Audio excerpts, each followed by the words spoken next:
Welcome to the Best Health Radio Show. Now, I don't know if you've known me long enough to realize that one of my favorite sins is vanity. I mean, let's face it, we live in America and we are judged by the external. I love when men on the dating apps say, I don't want a high maintenance woman, because if you live in a body, it's maintenance. And if you want to stay beautiful, especially longer, it's also maintenance. That's like people who want someone that doesn't have any baggage. You know, if you've lived long enough to earn some wrinkles, but you still are a woman and you're judged by all these guys who, in their heart of hearts, want to be with a beautiful woman, and they're not just meaning on the inside, you want to figure out how to stay beautiful longer. But of course, the question becomes how to stay beautiful longer, but safer. So I have a really great friend. She's already been on the show. She's a nurse practitioner with wild red hair that's just written a fabulous book called Wet and Wild, and which you all should get. And Danny reached out to me and said there was a gentleman, a physician who happens to be in the same town that I live in. I have not ever really interviewed someone from Austin. And he is a plastic surgeon with a story about women wanting to stay beautiful longer, but safer.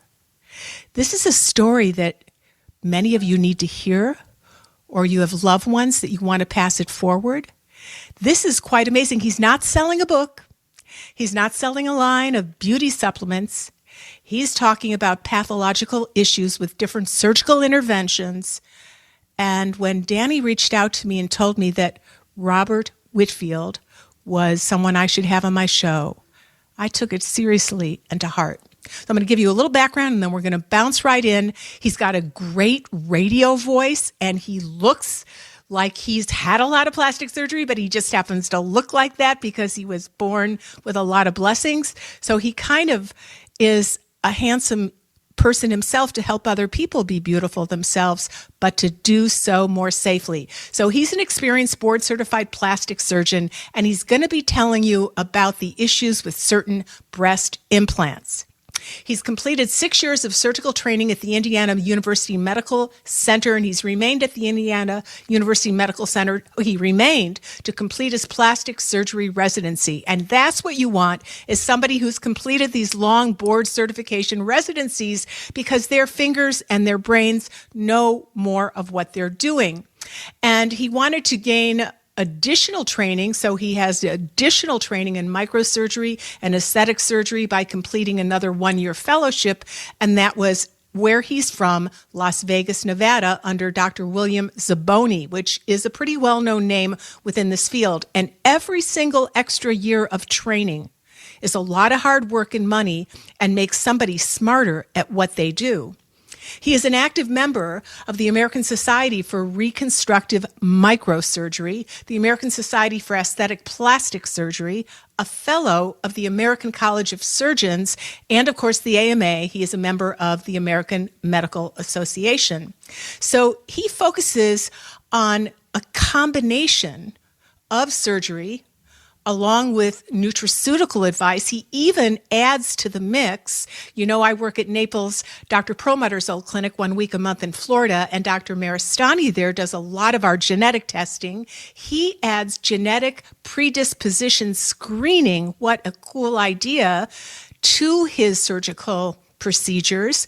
And he also looks at many non-invasive or minimally invasive different treatments he can do for a variety of making people feel more beautiful but safer. But the bottom line is this. He's completed over 4,000 breast procedures. So that's a lot since 2004. But on top of that, what he refers to, and I don't know if this is his term, we're going to find out, as explants, he has removed 500 implants, and that's what this show is about. So Dr. Whitfield has the largest series of explant specimens of what he finds when he goes in there after he takes out the old implants.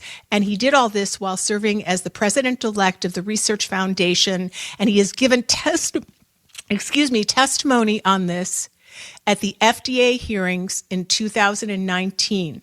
So welcome to the show, Dr. Whitfield. Thank you. So can you just give your story about how the seed of how this began to unfold?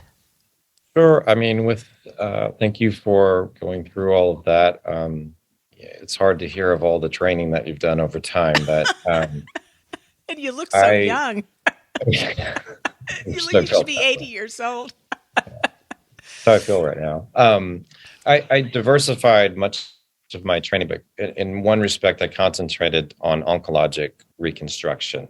My sister's a breast cancer survivor, and it was one of the first things that happened to me in medical school is I got a call about 2 weeks into my first year that she had breast cancer.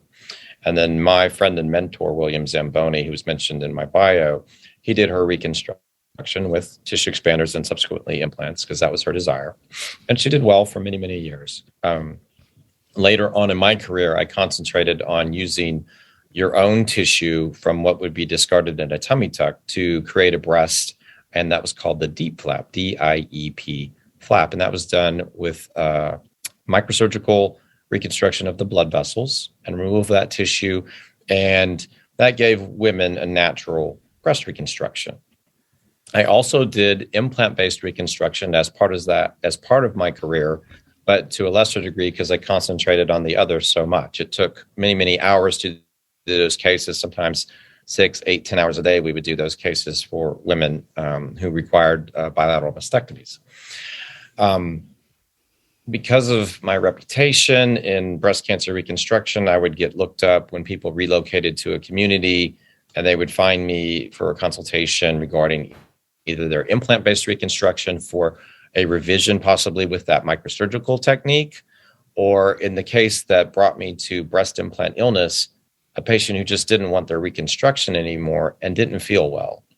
And so it was a woman who had relocated here from the South. She retired on Lake Austin, and she was not happy with her reconstruction. She didn't feel well. She had a boatload of lab tests and heavy metal tests and all these things. And I said, what's wrong? And she said, I'm in my 60s. I'm retired.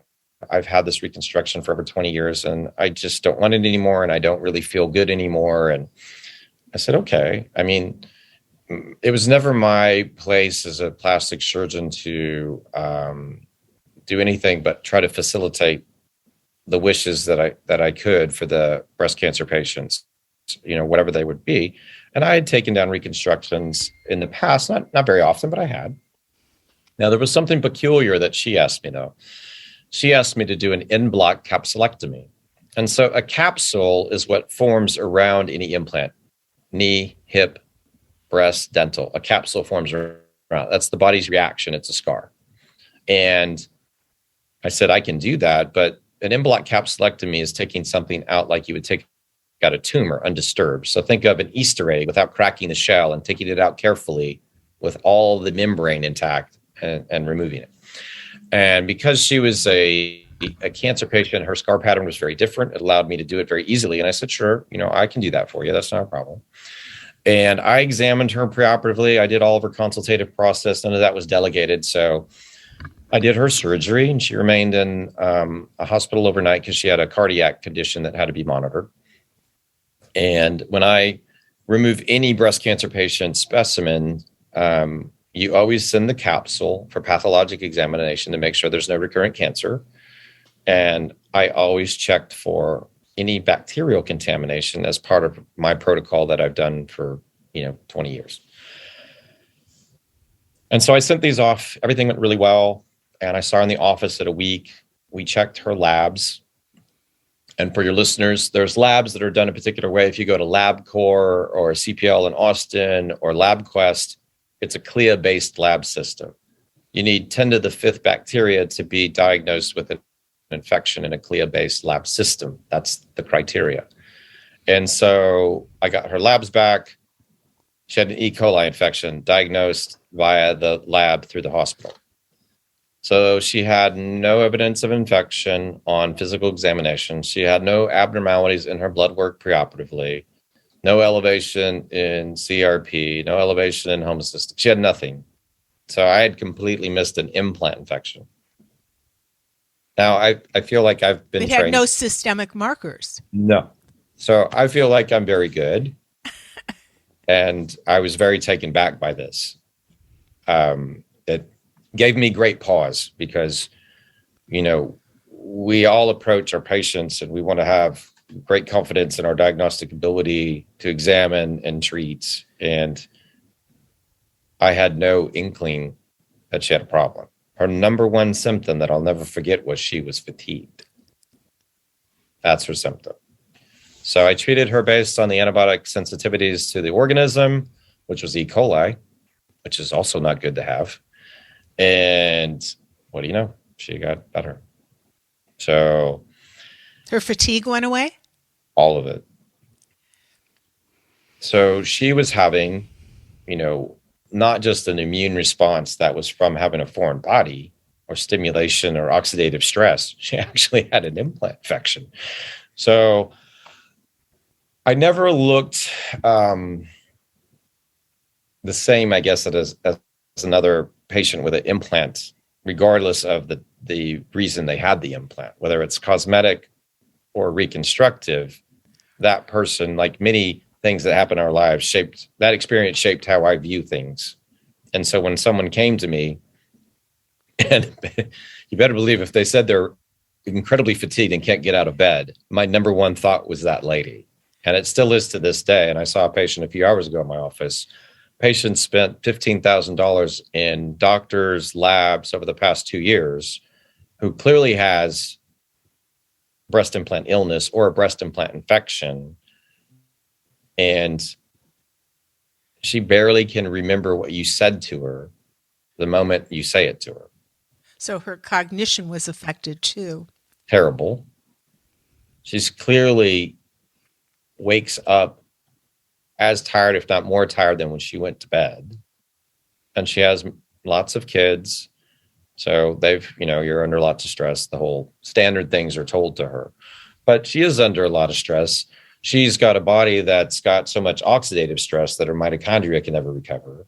She may not be able to metabolize glutathione. She may have methylation dysfunction, but she probably has an implant infection as well. So she's got every reason to feel as horrible as she does. And the only way to resolve that is to really do her explant and do a path exam on the tissue and do PCR testing on the capsule to know. So for the few people out there that don't know what PCR testing is, can you explain that? Sure. So just like when you get a COVID test, it can be an antigen test or a PCR test. The PCR test is checking for the DNA of the virus that is in the swab. And so I do that on every single specimen that I take out.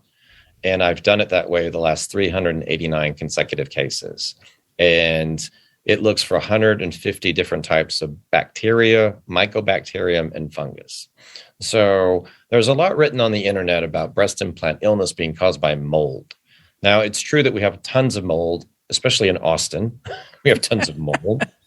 But I have only five people out of 389 with fungus, and none of them have a mold. They have had strange things. One was a triathlete who clearly got it from running in and out of lakes and puncturing their foot as they ran up the path to get on their bike. I mean, there are things when we forensically think about it and we have dispassionate discussion about it that makes sense when you find these things, because bloodborne exposures can always infect implants, whether they're knee, hip, breast, dental, neurologic, cardiac. I mean, I've been called by every provider that has a certification to fix some problem of theirs that they've created with an implantable device, pacemakers, spinal stimulators, neurologic things, the guys who do functional neurosurgery, orthopods. I did sarcoma reconstruction where they'd take out your knee and reconstruct it with a prosthetic.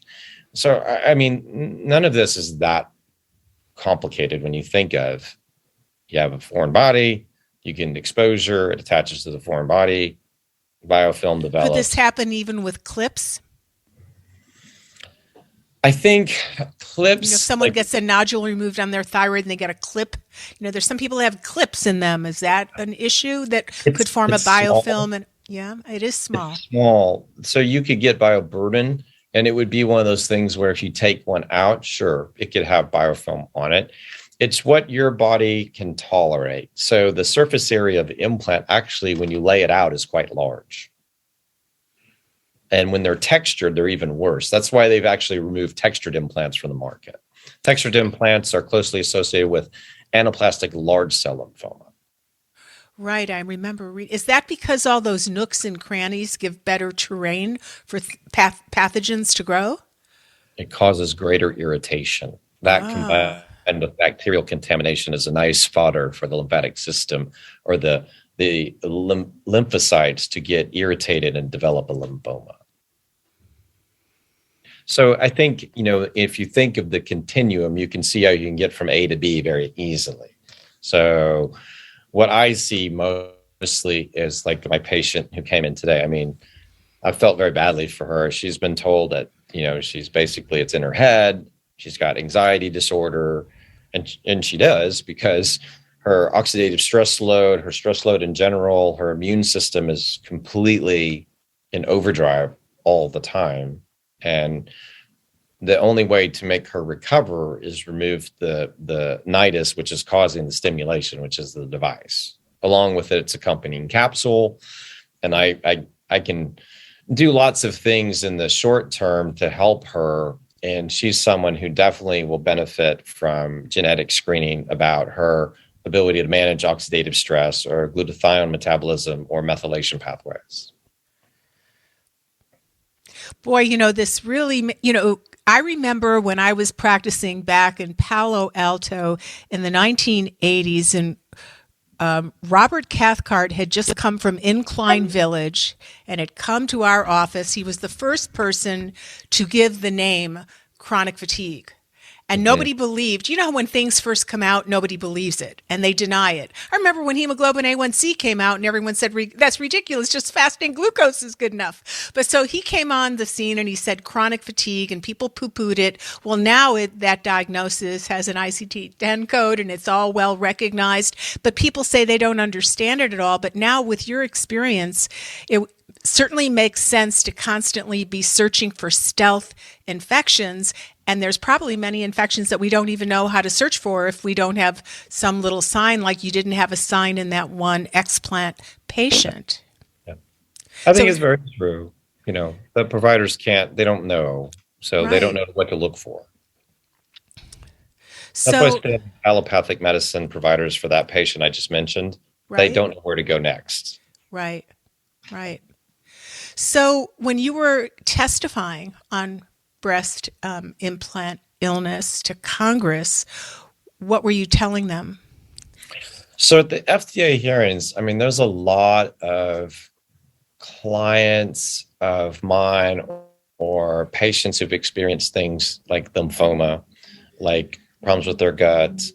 As you would expect, there's a lot of passion about those devices being bad and being removed from the market.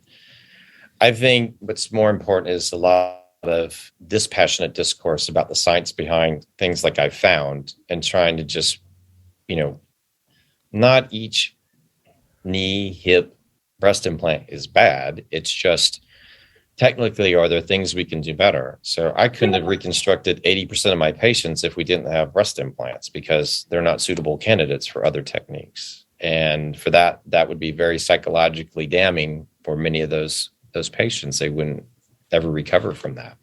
So I think, at the FDA hearing, I said, as I was the president-elect of the Research Foundation, I said, we recognize this as a problem. And we want to do better as groups of plastic surgeons and providers of service for these patients.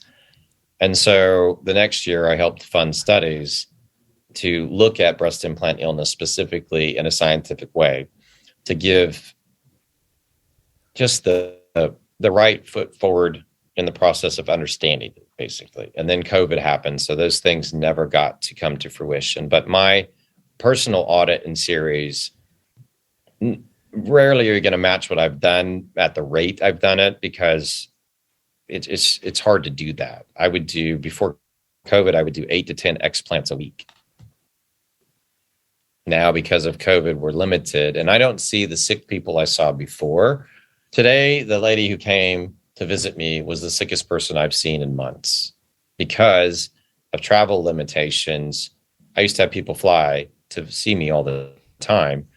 And I think that will begin to come back again, and I'll see sicker people again because they'll be searching for information that's hard to find, and providers won't know how to answer the question they're asking because they don't have the tools or the recognition or the experience. So what is the ideal way to put in a breast implant, or what kind to order that has the least tendency to go south? And, so what are the decisions? And if you want to get, and you've just had reconstructive surgery and you want an implant, how do you choose the safest ones, and how do you avoid being one of these people with problems? Yeah, I think for my breast cancer population, I did my own little audit the other day, and I went back through all of I used to keep every sticker from every patient I've had for the past 20 years when I did a case. So they're like in those old planners, that little black planner you'd buy at the store, the old calendar. And I went back and I looked at actually the last 5 years, and when I was doing more reconstructive surgery, and I saw what I put in. And I did put in texture devices as a bridge to putting in the final implant. And then on rare occasion, I would use the texture device. And that was before the recognition of it could lead to a lymphoma. So in the studies, and partly because they probably hadn't gone out far enough, you didn't know that could happen. So we basically, explanted the patients, and the guidance would always be a smooth device. So a smooth surface would be the safest surface given what we know now. And then in terms of choice of product, the vendors will all be, relatively similar, and there'll be patient and surgeon preferences towards a certain vendor. But I'm not going to make it a vendor discussion. I'll just say a smooth device, whether it's saline or silicone. Silicone will always feel better in a reconstructive patients because they have the thinnest soft tissue envelope because the tissue's been removed. So right. I would almost never reconstruct a patient with a saline device because it would not look or feel as good. And then for technique is an interesting question to me because I was taught to do everything in an oncologic type setting. And there was always strict attention to meticulous control of bleeding, changing gloves, not touching the implants without a brand new pair of gloves on, carefully retracting the skin away and putting the device in. So I always feel like I always had a mentor screaming in one of my ears how to do something. And that always guided my hands to not do things the wrong or in a unsafe manner that could contaminate a device, because any device can be contaminated very easily in an operating room. So minimizing the touch, handling the device in a limited way, and putting it in and getting the closure done was how I was taught. And meticulous attention to detail was like the thing that always rings in my head by all of the people who taught me. So I felt like my oncologic training always led me to be a better plastic surgeon. And I did the same treatment and follow-up was the same across my reconstructive and cosmetic patients. I always saw them at a week, at a month, at 3 or 6 months, at a year. So I always followed them the same way. I didn't change protocol based on the client type. I did it all the same. So I didn't really experience this until this client. So it was a new thing, but that experience. Is that when you added the genetic testing and the nutrient? And so, I mean, you're probably doing that now on everybody, but is that what got you to add? It's not typical for breast cancer or reconstructive surgeon to do genetic testing. They are getting somewhat into nutrients, but maybe you can tell us Sure. how you came on that path. And then we're going to want to know what you use. Yeah, that's so the whole departure from CLIA-based lab testing, like I did for the first patient in the hospital, was subsequent failures to identify what to me was clearly infected in an outpatient setting. So for the audience, if I operate on somebody and I take an implant and its capsule out and within the pocket, it's just greasy or slimy, to me, that's infected until proven otherwise. That's a biofilm. There's no question in my mind. And I was having trouble with the CLIA-based labs using swabs or quantitative cultures to get that information. So it's imperative to answer the question for the patient so that it eases their mind that they're not crazy, that there is a problem, and you're trying to help them solve it. So I had an ICU nurse who had traveled from another state. Nothing worse than taking care of a nurse or a doctor because they have the worst biome possible. They've been exposed to everything. You know, a nurse in the ICU has got Godzilla bacter all over. And I operated on her. She could barely keep her eyes open in the consultative process. She was fatigued beyond belief. I operated on her. I took out her implant and the capsule together as one in block. And it was so just slimy. Like you had your hands in grease almost. And the implant was completely intact. No rupture, no leak, no nothing. So from the outside, her breast and her tissue looked normal. But on the inside, it was obviously the remnants of pathogens. Okay. And so I went out to her husband dutifully and said, you know what? She's going to get better. This is clearly infected. I'm just going to wait for the labs to come back and then you're going to be set.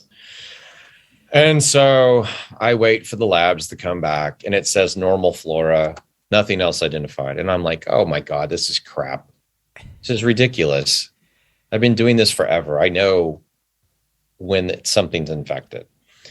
And so I had to tell them, like, I'm sorry, but the lab came back this. I showed them the lab report, and they're just looking at me like, well, you told us it was infected, but this says nothing.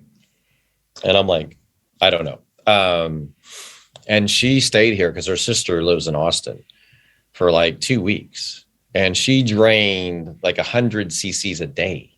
Average would be like 30 or 40, in a 24-hour period. And she was just weeping fluid out.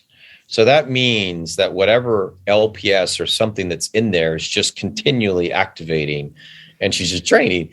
And I'm like, oh my God, I got to put this lady on an oral antibiotic, but I have no idea what to treat her with because nothing came back. And she's an ICU nurse. It could be anything. She could have multi-drug resistant staph. She could have anything.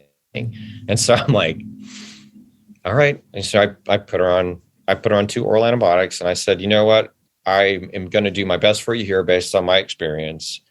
And I put her on like Cipro and doxycycline. And I said, this is basically going to cover most things that would be normally around. If it's multi-drug resistant, it will do nothing. And you'll continue to drain. And so they went back to their state and they messaged me and communicated with me. And about 3-4 weeks afterwards, she was able to get her drains out. She was feeling better. That forced me to look for options regarding testing because I had known in our ALCL population, anaplastic large cell lymphoma population. Wait, you got to let us know, did she get better with those 2 antibiotics from her chronic fatigue?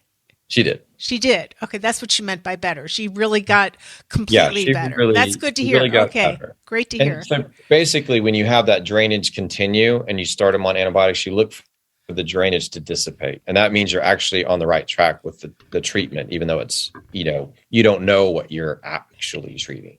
Right. So that experience, left me disenchanted and looking for options regarding testing.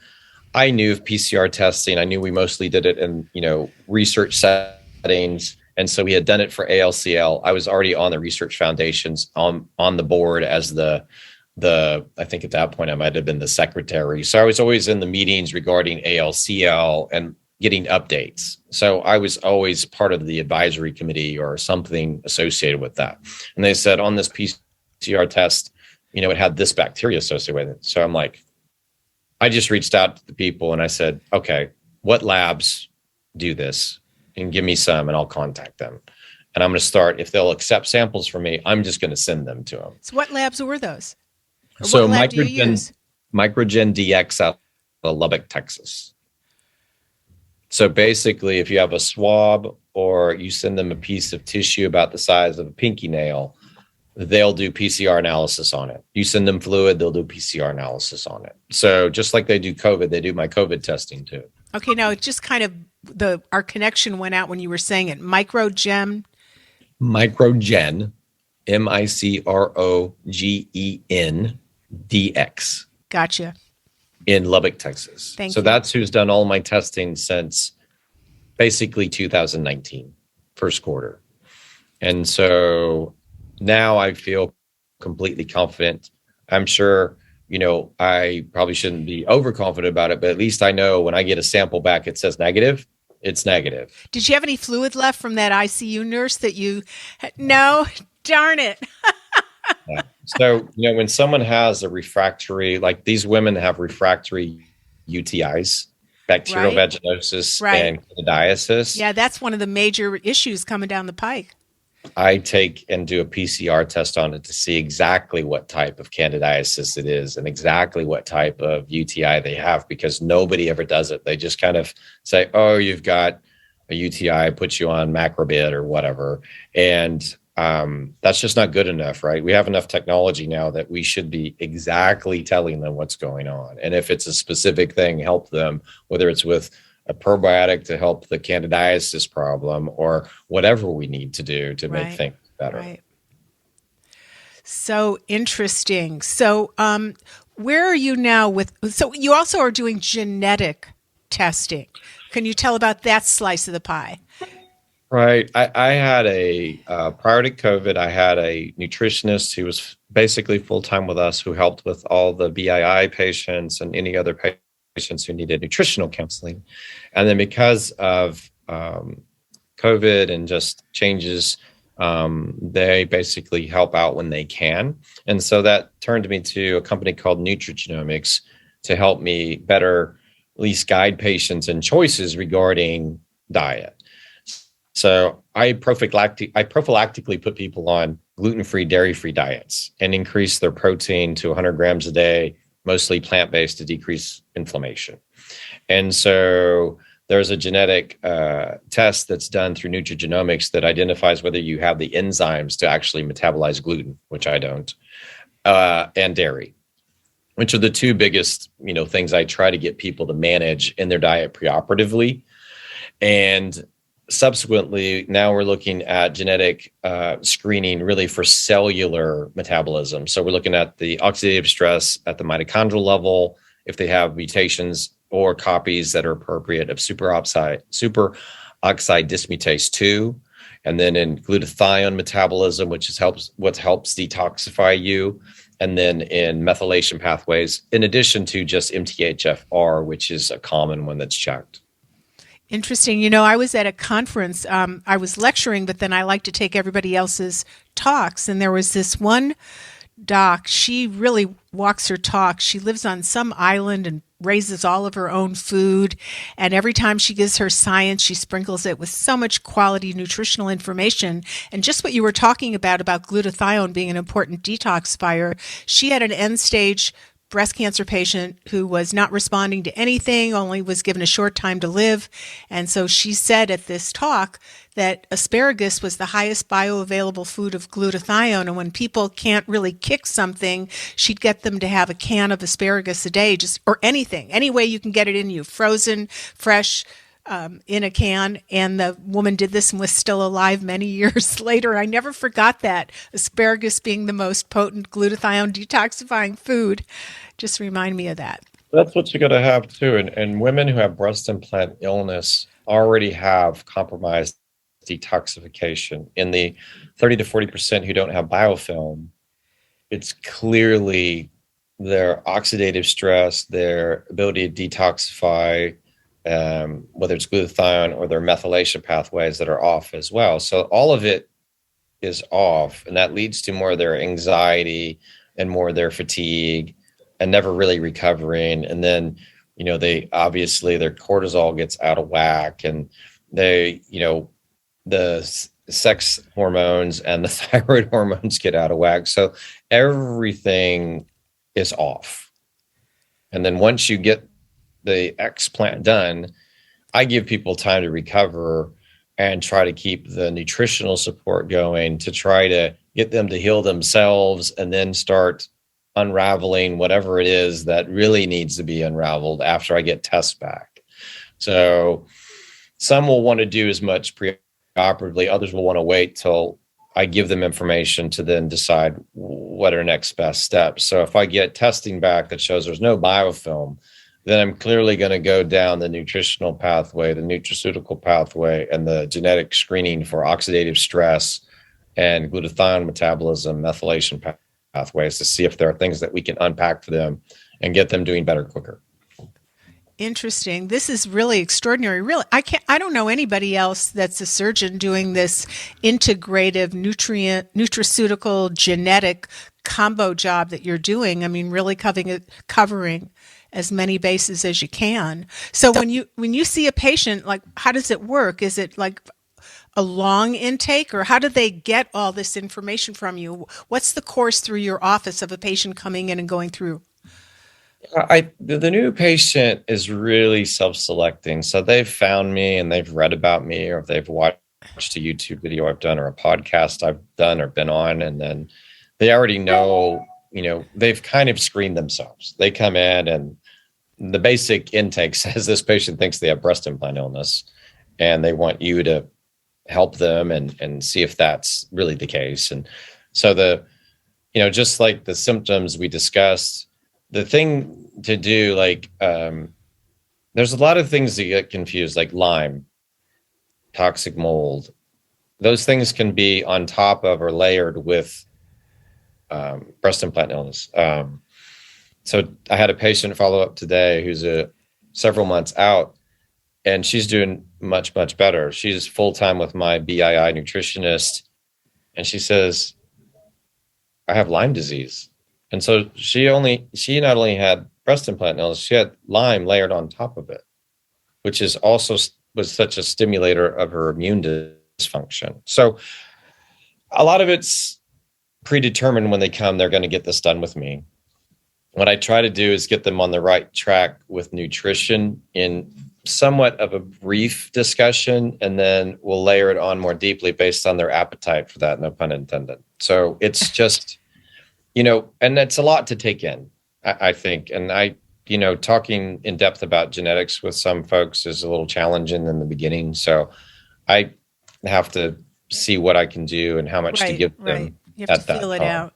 Yeah. So what's your thought then? There was, for many years, there's been a big debate about breast implants causing or being related to autoimmune disease. So what would be your paragraph on that? Because that's kind of what you're talking about, but how would you put a paragraph to that? So yes, it does in some susceptible women, because not everybody who gets implants. Right. And so you're saying it's these genetic weaknesses, or they have extra stress. So maybe just kind of. Yeah, I look at it. Who gets it and why? I look at it, like you said, in those two avenues. Like, if someone has an environment exposure and that causes a bacteremia that then leads to attachment to the device, that's going to create a biofilm. It's also going to feed back to the immune system and increase the stress on the system. If you have a genetic predisposition or don't have enough copies of the genetic, the genes that manage methylation or glutathione metabolism, or your oxidative stress, then you're never going to be able to cope with that. If you start off that way, an implant is a bad choice for you unless you live in a bubble, and you're never going to get exposed to anything. Where I've got women they're triathletes, they're doing Spartan races, they're, planting gardens, they're raising kids, they're working in ICUs. I mean, I can't really manage that environment for them.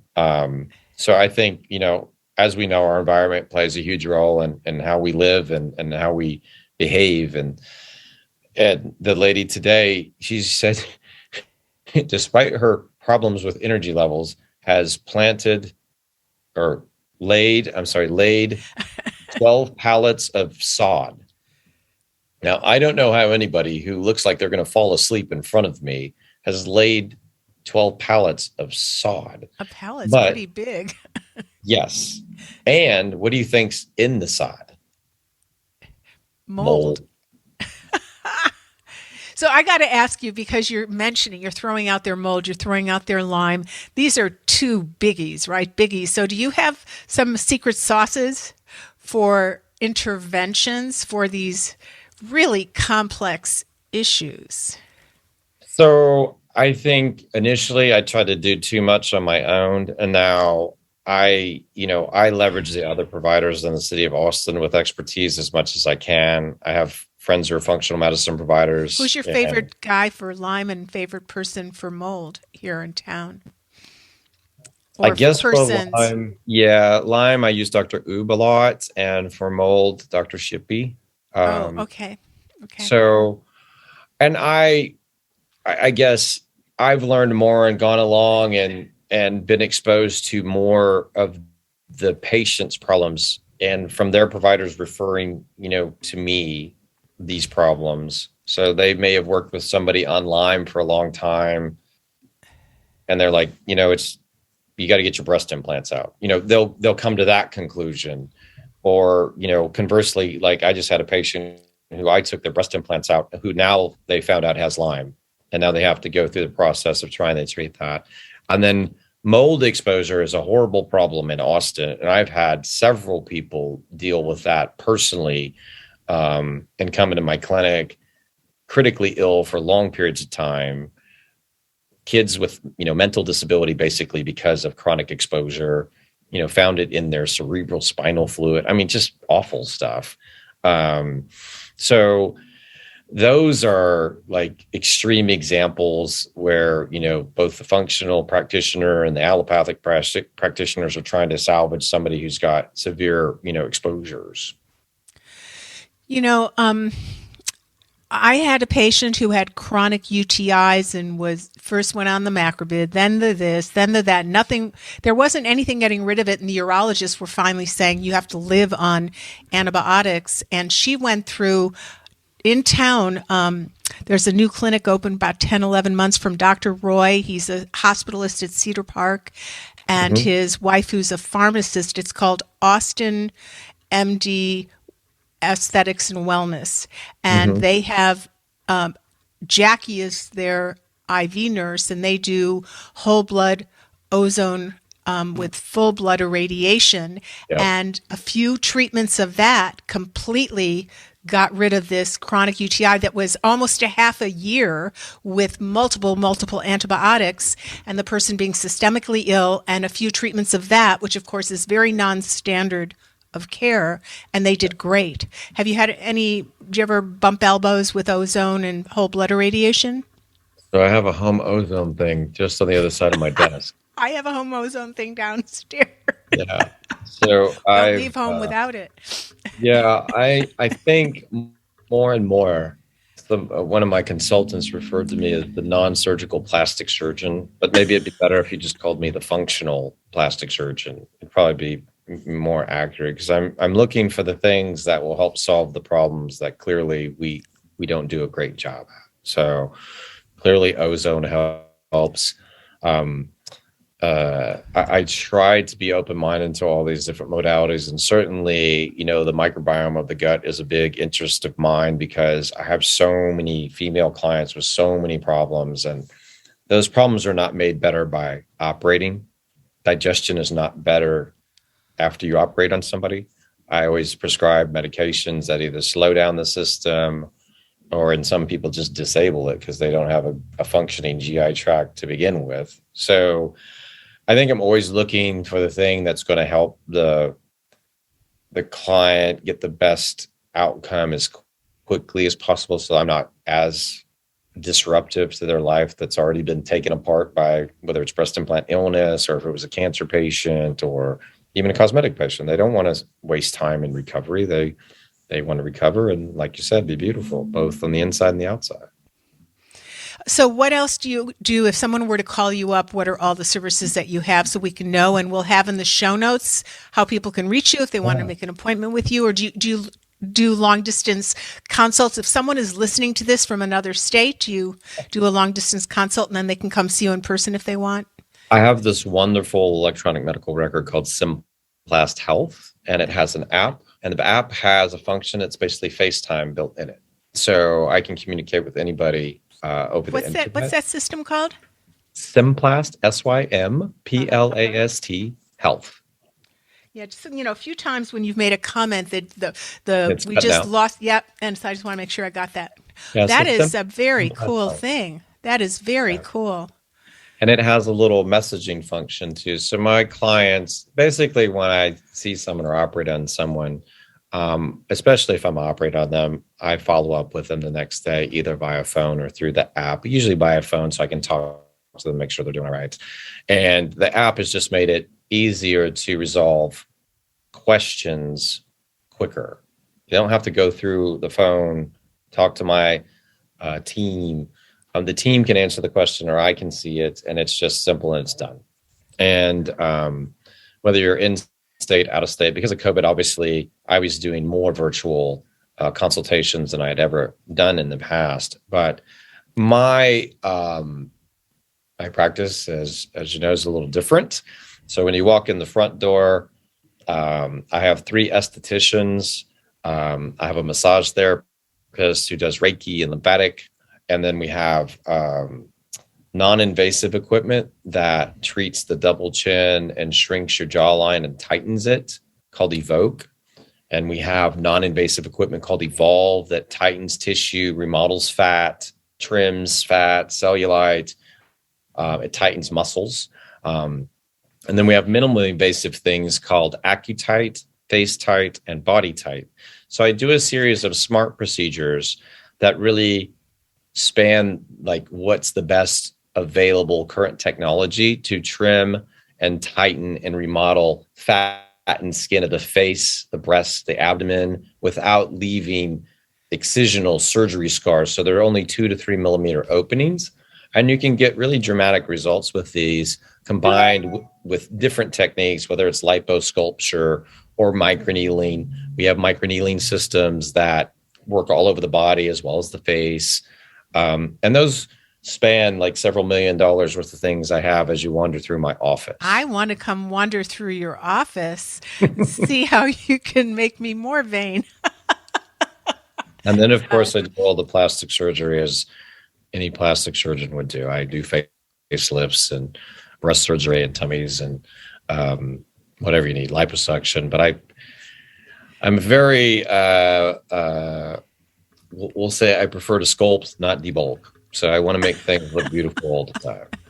Well, this has been really interesting. And I think that how you have evolved in your practice to be mindful of the root level of things and then adding these different to become a functional surgeon. This is really great. And I've appreciated having you on the show. So he likes to be called Rob Whitfield. His name is Robert Whitfield. He likes to be called Rob. And he's here in Austin, Texas, the home of weirdness and of mold, both. And this is really state of the art. It's great. It's giving the bigger picture of a surgical procedure. And I've never heard of anybody else offering all this. So was really grateful that Danny connected us and that you had the flexibility to come on today. And it's been very enlightening. So I might just be wandering around. I'll be a wandering Jew around your office. I'd love to have you visit us in Westlake. Okay. All right. Oh, you're in Westlake? Okay. In my incarnation, I lived in Westlake. Everybody else had big boat houses the size of my house, and we had 2 nails that we hung the canoe from. And I do canoe quite a bit around there, so I will be wandering in, but probably not from the canoe. Okay, well, thanks so much. And for people that have wondered if your implant might be causing part of your continual chronic illness that everybody else says is in your head, it might really be elsewhere. And this is the expert to meet. Not only has he testified in front of the FDA, but he cares so much. It's a big deal to add all these supportive care services. They're not about adding money. They're really about trying to figure out what is going on with you to get you well. And when you find a really well-trained physician that has that picture in mind for you, it's a gift. I mean, it's hard to find people like that, and so I appreciate all that you've done, really. Okay, be well, and I hope to wander in your office. Bye-bye.